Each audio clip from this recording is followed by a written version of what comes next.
Dans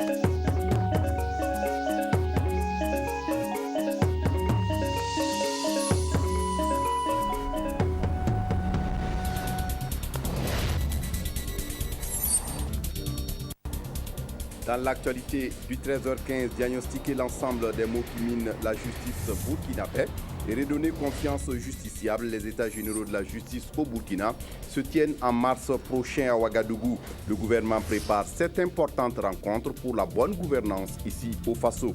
Et puis le chef de l'État argentine, Cristina Kirchner, a été formellement mise en cause vendredi. Un procureur l'a a requis son inculpation et celle de son ministre des Affaires étrangères pour délit d'entrave à la justice et manquement aux devoirs d'un fonctionnaire. Mesdames, Messieurs, bonjour, ravi de vous retrouver. Le gouvernement prépare les états généraux de la justice au Burkina Faso. Ce sera du 24 au 27 mars prochain à Ouagadougou. Et l'occasion va être donnée de diagnostiquer l'ensemble des maux qui minent la justice burkinabé et redonner confiance aux justiciables. En prélude à cette importante rencontre pour la bonne gouvernance ici au Faso, le ministre de la Justice garde des Sceaux était à Bobo-Dioulasso ce vendredi pour préparer le conclave. Un document d'analyse est prévu pour les thèmes variés et liés à ces états généraux. On fait le point sur place à Bobo-Dioulasso avec Awa Ouedraogo. Les états généraux de la justice, c'est du 24 au 27 mars prochain à Ouagadougou, avec en ligne de mire l'élaboration et l'adoption d'un pacte de responsabilité collective pour le renouveau de la justice burkinabé et rendre effective l'indépendance de la magistrature, restaurer la confiance entre les citoyens et la justice, faciliter l'accès à la justice et assurer le bon fonctionnement du service, autant de thématiques qui guideront les travaux des états généraux de la justice.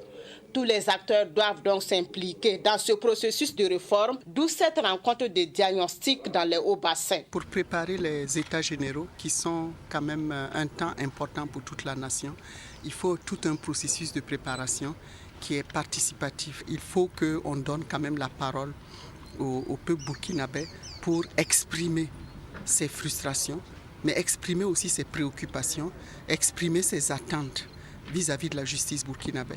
Et donc cette réunion régionale va avoir pour objet de diagnostiquer, de donner la parole à tous les participants, y compris aux acteurs de la justice aussi, pour exprimer leurs préoccupations, leurs attentes. Une autre rencontre va se tenir à Ouagadougou avec les organisations de la société civile. Des émissions radiophoniques sont lancées dans les villes de Dori, Koudougou, Gawa, Fada et Wayouguia pour permettre également aux populations de ces localités de s'exprimer sur la justice. Et c'est à partir de ces diagnostics-là que nous allons constituer un rapport qui va ouvrir les états généraux le premier jour. Un rapport introductif sur les problématiques et à partir de là, maintenant, les participants vont aller en commission pour plancher sur ces questions, mais de manière proactive, de manière, disons, de recherche de solutions, mais surtout de responsabilité partagée. Tous nourrissent l'espoir que ces rencontres préparatoires, tout comme les états généraux, permettront de redorer le blason de la justice burkinabé. Au cours des événements des 30 et 31 octobre 2014, le palais de justice de Bobo-Dioulasso a été saccagé et incendié par les manifestants. Depuis lors, c'est la croix et la bannière pour les travailleurs du palais de pouvoir offrir des services de qualité aux usagers. En prélude, en visite à Bobo-Dioulasso, le ministre de la Justice garde des Sceaux a annoncé le démarrage très prochain des travaux de réhabilitation. On écoute Joséphine Ouedraogo au micro de Awa Ouedraogo. Finalement, on est arrivé seulement là, cette semaine à s'accorder sur le loyer, le budget et donc la procédure est engagée pour que le contrat soit signé, je pense, la semaine prochaine. Donc nous aurons les locaux, ce qui est une très très bonne avancée. Ensuite, il y a les équipements. Les équipements sont déjà commandés. Donc on est en train de voir comment livrer un premier lot d'équipements. Et puis il y a aussi toute la documentation, la mallette juridique pour les magistrats, il y a les tauges, enfin beaucoup de choses étaient vraiment perdues. Donc on travaille à reconstituer tout ça. Ce qui fait qu'avec les réunions que nous avons avec les acteurs de la justice ici qui sont impatients aussi, je les comprends, parce que ça fait 3 mois pratiquement qu'ils ne peuvent pas travailler et les dossiers s'accumulent, les urgences sont là. Donc nous pensons qu'ils pourront Nous espérons en tout cas qu'ils vont se réunir la semaine prochaine, qu'ils vont accepter, dès que des premiers équipements seront livrés, j'espère qu'ils vont accepter de reprendre le travail progressivement. Les attaques djihadistes de la secte Boko Haram au Nigeria ont contraint des compatriotes burkinabés installés dans les localités de Borno et de Dabamassala de regagner le Bercail. Ils sont environ une soixantaine de burkinabés à être accueillis donc ce vendredi, ce 10 février à Dori. Bernard Diasso sur place à Dori. Principalement des agriculteurs ou encore des éleveurs, ils ont fui du Nigeria la terreur du groupe armé islamiste Boko Haram. Après une semaine de route à bord de véhicules minibus et grâce au concours des autorités nigériennes, ambassades et consulats du Burkina, ces 62 compatriotes, dont 34 femmes et 28 hommes, sont aujourd'hui au Bercail. Ce rapatrié qui a séjourné pendant 28 ans au Nigeria raconte.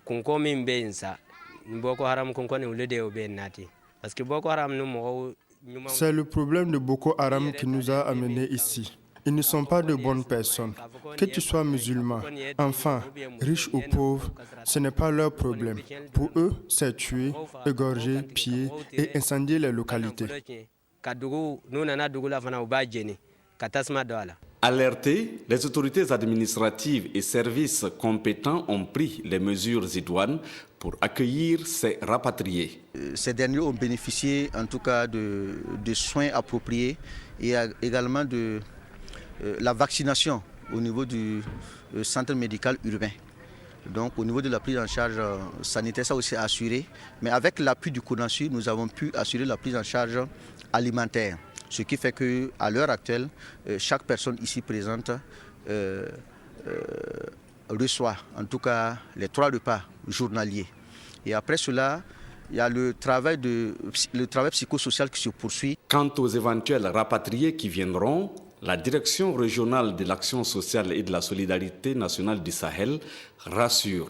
Nous avons déjà dégagé les actions que nous devons mener au cas où effectivement d'autres groupes comme celui-ci-là viennent en tout cas se présenter au niveau de la région. Donc le dispositif est là et nous allons le mettre en branle. Nous allons mettre les actions qui s'y pour pouvoir en tout cas prendre en compte d'éventuelles arrivées du groupe burkinabé du Nigeria. Pour le moment, des solutions appropriées sont dégagées et au plus tard dans une semaine, ces rapatriés seront convoyés dans leur famille d'origine à Tinakov, dans la province de l'Oudalang. La Banque mondiale au Burkina Faso soutient le pays dans sa lutte contre la pauvreté et pour l'accroissement de la richesse. Ces actions sont formalisées dans un cadre qui s'appelle Stratégie de partenariat pays. Et du 9 au 13 février dernier, le chef des opérations de la Banque mondiale pour le Burkina Faso était à la tête d'une mission. Elle est venue évaluer les actions menées après 2 ans d'exécution du partenariat. Face à la presse ce vendredi 13 février, la mission s'est voulue longuement explicative sur son bilan. Le point avec Amadine Lalsaga. 2 ans après la mise en œuvre de la stratégie de partenariat pays de la Banque mondiale pour le Burkina Faso, la section des opérations fait le bilan à mi-parcours et tire ici les enseignements de ce partenariat. La crise a particulièrement impacté sur le tissu économique. Et comme résultat, le secteur des petites et moyennes entreprises s'est trouvé particulièrement affectés dans la conduite de leurs activités et qu'il était important d'envisager moyen de renforcer le secteur privé dans son ensemble afin que les petites et moyennes entreprises jouent fondamentalement le rôle de création d'emplois et de participation à la création de la richesse nationale. La stratégie de partenariat pays, c'est également un appui budgétaire pour l'État burkinabé. Son instruction avait été retardée car conditionnée par des réformes. Il s'agit de la loi anticorruption et il s'agit également de l'adoption d'un code de minier qui garantisse une très bonne gouvernance dans le secteur. La stratégie de partenariat pays pour le Burkina Faso soutient de manière sélective et à moyen terme la SCAD, la stratégie de croissance accélérée et de développement durable. Dans le but de réduire la pauvreté et d'accroître la prospérité partagée, la stratégie s'est fixée des objectifs. Le premier objectif, c'est de créer les conditions pour une croissance forte, soutenue et inclusive. Et le deuxième objectif, c'est d'aider le Burkina Faso à faire face aux vulnérabilités diverses que lui impose son environnement.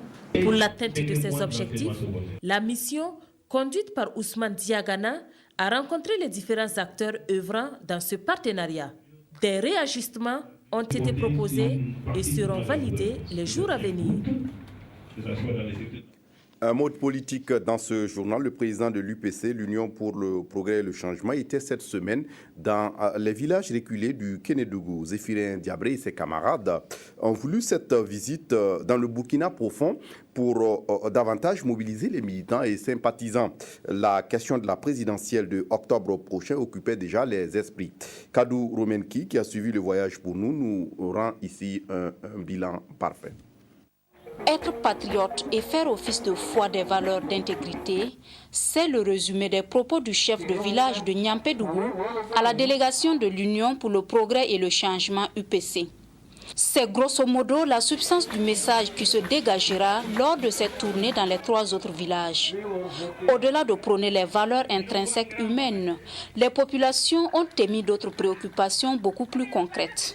Des préoccupations qui sur le viseur du gouvernement UPC si victoire revient au parti le soir de la présidentielle d'octobre prochain.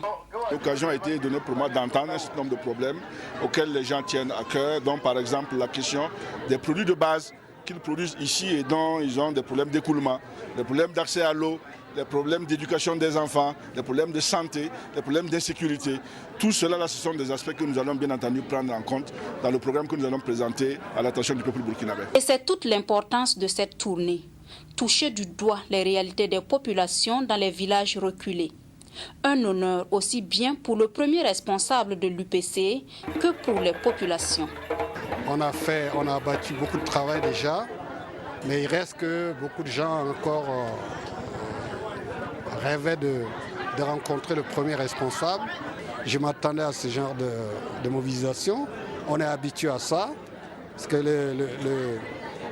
le public commence à aimer le parti. Pour une prise de contact, il faut dire que l'accueil était plutôt chaleureux dans la province du Kénédougou.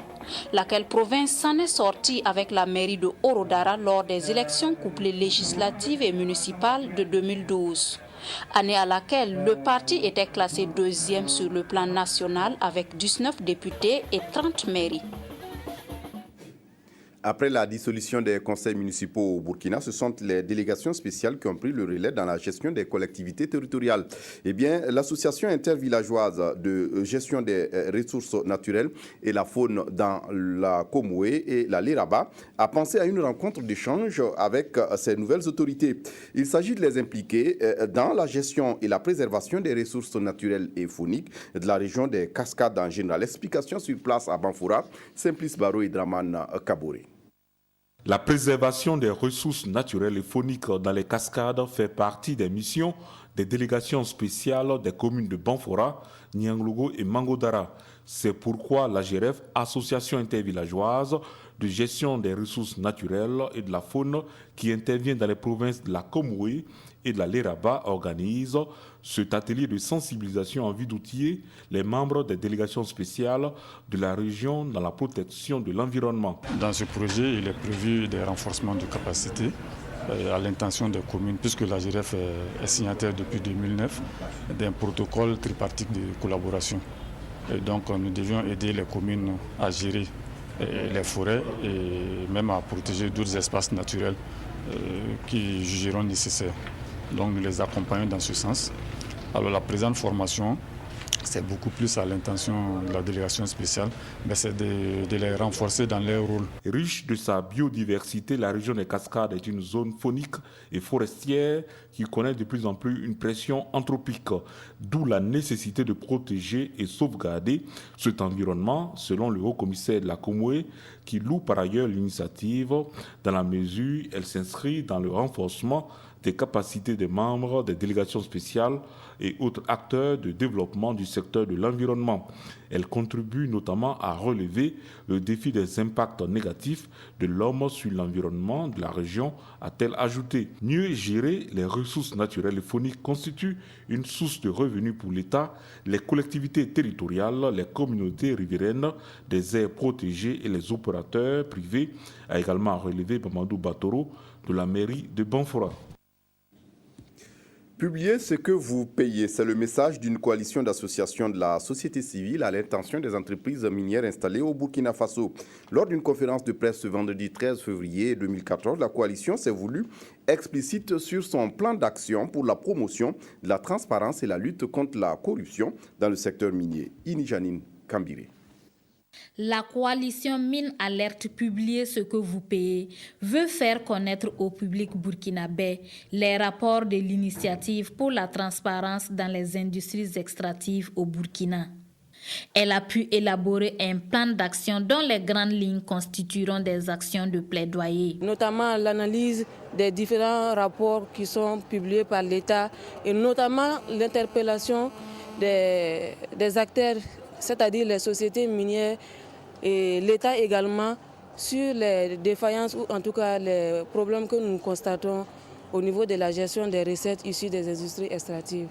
La coalition Mine Alerte Publiez ce que vous payez est un regroupement d'une douzaine d'organisations de la société civile intervenant dans le secteur minier. Créée en 2009, elle entend s'investir efficacement dans la promotion de la transparence, du respect des droits humains, de la protection de l'environnement et la lutte contre la corruption dans le secteur des mines. Et puis en santé, informer les infirmiers depuis l'école de santé sur les méfaits de la pratique de l'excision et les initier dans la prise en charge médicale des complications et séquelles de cette pratique. Le secrétariat chargé de la lutte contre l'excision organise une conférence publique à l'École nationale de santé publique de Ouagadougou. C'est un spécialiste de la question qui est confirmé dans le domaine qui est venu échanger avec les élèves infirmiers. Compte rendu à Madine Lalsaga. Le professeur Michel Akotianga renforce ici les connaissances des élèves sages-femmes et maïeuticiens d'État sur les méfaits de la pratique de l'excision. Mieux, il leur enseigne les différentes techniques de réparation des séquelles de cette pratique traditionnelle. Celles qui sont victimes de l'excision, là, elles ont des difficultés. Souvent, il y a certaines complications qui naissent de ça. Bon, mais on peut dire que avec cette formation et cette conférence-là, on nous a donné beaucoup d'informations qu'on peut véhiculer maintenant et on va sensibiliser les gens. Le professeur Michel Akotianga est assisté ici pour l'animation de cette conférence par la secrétaire permanente du Conseil national de lutte contre la pratique de l'excision. Perpétue Toé est revenu sur l'état des lieux des mutilations génitales féminines au Burkina Faso. Les actions sur le terrain ont abouti quand même à une régression de la pratique de l'excision.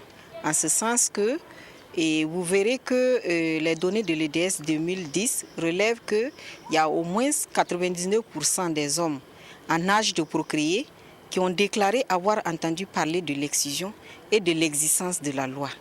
Et il en est de même pour les femmes. Il y a quand même une régression de la pratique de l'excision.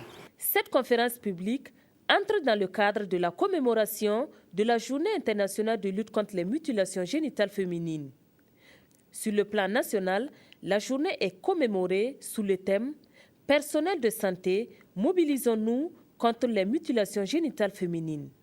Le secrétariat permanent du Conseil national de lutte contre la pratique de l'excision a souhaité que ses élèves sages-femmes et maïeuticiens d'État, une fois sur le terrain, puissent mieux assister les victimes de cette pratique.